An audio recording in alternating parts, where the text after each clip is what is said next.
मित्रों, बहुत बहुत धन्यवाद और नमस्कार के साथ आप सभी का स्वागत है।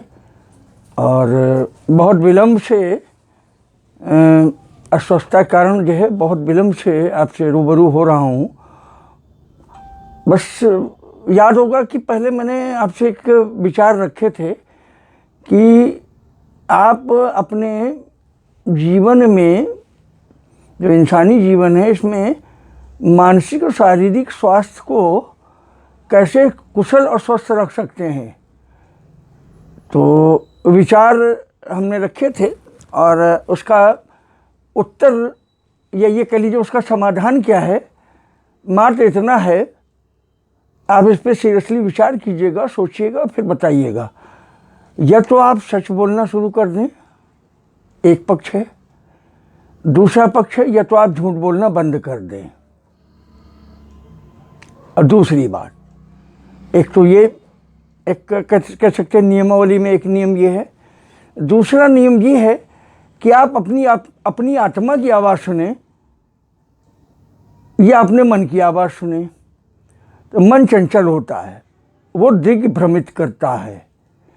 आप अपनी आवाज़ को, अपने विचारों को, जो भी समस्याएं, जो भी समाधान है, जो भी कहना और करना चाहते हैं, ही तराजू तौल के तब मुख बाहर आनी। 2 सेकंड पॉज लेके रुक कर आत्मा से अपनी प्रश्न कीजिए। वो स्वयं उत्तर देता है, शीशे की तरह कि जैसे आप होते हैं वैसे आप दिखते हैं। ये है समाधान 2। अब आ जाते हैं आज के छोटे से विचार पर। सर, आपने देखा होगा कि अक्सर लोग जो है अपनी अपनी बातें, विचार, भाव रखते हैं। अब आप आ जाएं कि एक छोटा सा एक पहेली टाइप का प्रश्न है, जैसे पहले था ये जीवन पर था, ये जीवन के अंदर, घर के अंदर का है। अब आप ध्यान से सुनिएगा और इसमें विचार दीजिएगा